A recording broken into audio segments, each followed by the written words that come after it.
Hello दोस्तों, मैं कक्षा 10 में आने वाले महत्वपूर्ण क्वेश्चन को लेके आया हूँ। ये जो मैं क्वेश्चन लेके आया हूँ, प्रश्न लेके आया हूँ, ये जो आपके प्रश्न हैं, ये अगर आप कर लेते हैं तो इसका मतलब आपकी तैयारी अच्छी चल रही है, और अगर नहीं कर पाते हैं तो ये आपकी तैयारी अच्छी नहीं चल रही है। तो चलिए हम आगे बढ़ते हैं और देखते हैं कि कौन कौन से क्वेश्चन हैं। तो सबसे पहला क्वेश्चन कौन सा है? प्रकाश। प्रकाश रंग का उदाहरण है। प्रकाश रंग का उदाहरण है। तो प्रकाश रंग का उदाहरण क्या है? पहला है ध्वनि तरंग, दूसरा है विद्युत चुंबकीय तरंग, तीसरा है परावैगनी तरंग, और चौथा है इनमें से कोई नहीं। तो हमारा सही आंसर क्या हो जाएगा? विद्युत चुंबकीय तरंग। हमारा सही आंसर क्या हो जाएगा? विद्युत चुंबकीय तरंग। सही आंसर विद्युत चुंबकीय तरंग। दूसरा क्या है? दूसरा क्वेश्चन है एक उत्तल लेंस की फोकस दूरी। एक उत्तल लेंस की फोकस दूरी कितनी है? 20 सेंटीमीटर है। इसकी क्षमता क्या होगी? ये हमसे क्या पूछा है? इसकी क्षमता। एक उत्तल लेंस है जिसकी दूरी कितनी है? 20 सेंटीमीटर है। कितनी है? 20 सेंटीमीटर। अब इसका हमको क्षमता बताना है कि क्षमता क्या हो जाएगा। तो पहला कौन सा है? आप जल्दी आप भी बताइए। हम बता रहे हैं लेकिन आप कमेंट बॉक्स में जल्दी बताइए। तो पहला हो जाएगा 2 डायोप्टर, दूसरा है -2 डायोप्टर, तीसरा है 5 डायोप्टर, और चौथा है इनमें से कोई नहीं। तो हमारा राइट आंसर क्या हो जाएगा? इनमें से 5 डायोप्टर। किलोवाट घंटा बराबर होता है। किलोवाट घंटा बराबर होता है। किलोवाट घंटा किसके बराबर होता है? पहला क्वेश्चन क्या है? दूसरा 1000 यूनिट, तीसरा 10,000 यूनिट, चौथा इनमें से कोई नहीं। तो हमारा जो राइट आंसर है वो क्या हो जाएगा? 1 किलोवाट घंटा बराबर किसके होता है? 1 किलोवाट घंटा बराबर होता है 1 यूनिट के। किसके? 1 यूनिट के। 1 किलोवाट घंटा बराबर होता है। आपका चौथा क्वेश्चन है, चौथा प्रश्न है आपका। चौथा प्रश्न क्या है आपका? चौथा प्रश्न है विद्युत धारा मापने में किसका प्रयोग किया जाता है? विद्युत धारा मापने में किसका प्रयोग किया जाता है? तो विद्युत धारा मापने में किसका प्रयोग करते हैं? तो यहाँ पे हमको कितने आंसर दिए हुए हैं? 4 आंसर। कितने दिए गए हैं? 4। पहला एमीटर, दूसरा वोल्ट मीटर, तीसरा ए और बी दोनों, यानी एमीटर और वोल्ट मीटर दोनों, और चौथा है इनमें से कोई नहीं। तो आप लोग जल्दी बताइए कि विद्युत धारा मापने में किसका प्रयोग किया जाता है। और ये वाला जो क्वेश्चन है, ये आपका पता नहीं कितनी बार बोर्ड पेपर में आया हुआ है। Very important. इसको हम कह सकते हैं वेरी इंपॉर्टेंट। तो विद्युत धारा मापने में किसका प्रयोग किया जाता है? तो विद्युत धारा मापने में एमीटर का प्रयोग किया जाता है। किसका?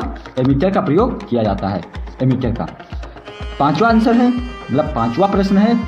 पांचवा प्रश्न हमारा क्या है? निम्न में से कौन सा पदार्थ लेंस बनाने में प्रयोग नहीं किया जाता है? यहाँ पे ध्यान रखिएगा, यहाँ पे दिया है लेंस बनाने में प्रयोग नहीं किया जाता है।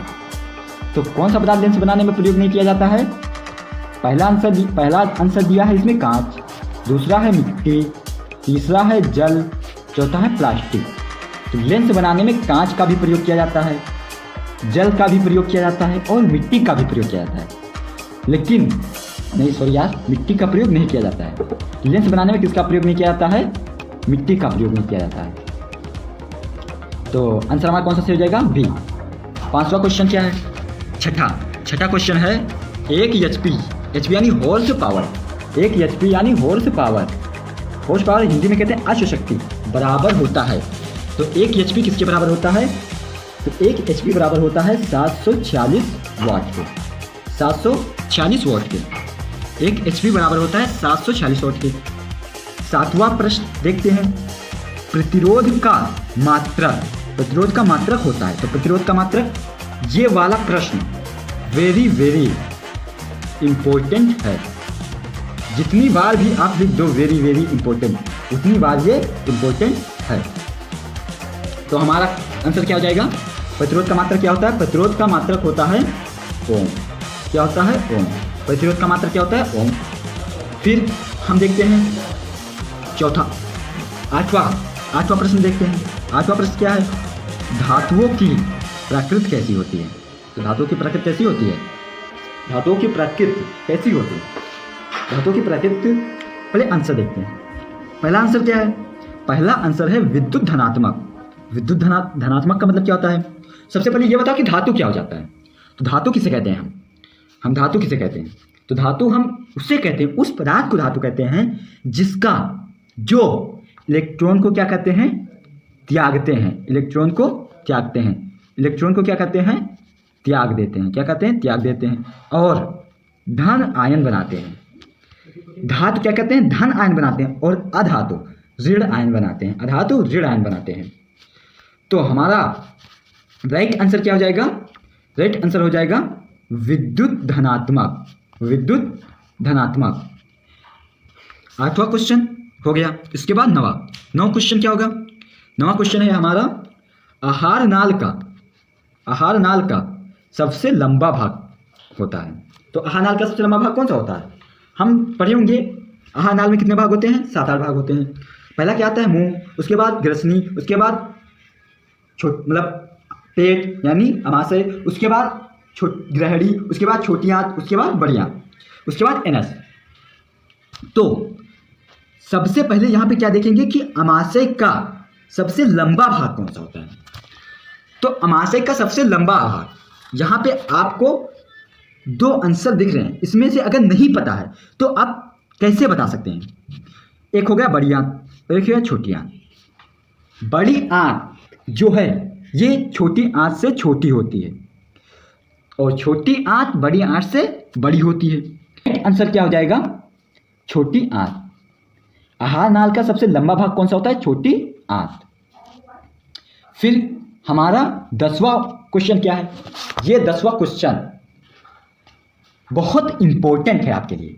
अब हम देखते हैं यहाँ पे कि 10वां क्या होगा, कौन सा क्या दिया है? ऊर्जा यानी एनर्जी का SI मात्रक। ऊर्जा का SI मात्रक। पहला है कैलोरी, B है जूल, C दिया है ताप, D दिया है न्यूटन। तो ऊर्जा का SI मात्रक क्या होता है? तो ऊर्जा का SI मात्रक होता है जूल। क्या होता है? जूल। हमारे इसमें कितने क्वेश्चन हो गए? हमारे इसमें 10 क्वेश्चन लेके आए थे। हम 10 क्वेश्चन आपको बता दिए हैं। 10 क्वेश्चन हम आपको बता दिए हैं। अब हम इसमें क्या देखते हैं कि आपके कितने आंसर 10 में से सही हैं और कितने आंसर गलत हैं। तो अगर आपको हमारा ये वीडियो पसंद आया हो तो आप लाइक भी कर सकते हैं, सब्सक्राइब भी कर सकते हैं और कमेंट में ये भी बता सकते हैं कि हमारा ये वीडियो कैसा लगा। और हम आपके लिए कक्षा 10 के और 12 के मोस्ट इम्पोर्टेंट सवाल और क्वेश्चन और आंसर लेके आते रहेंगे।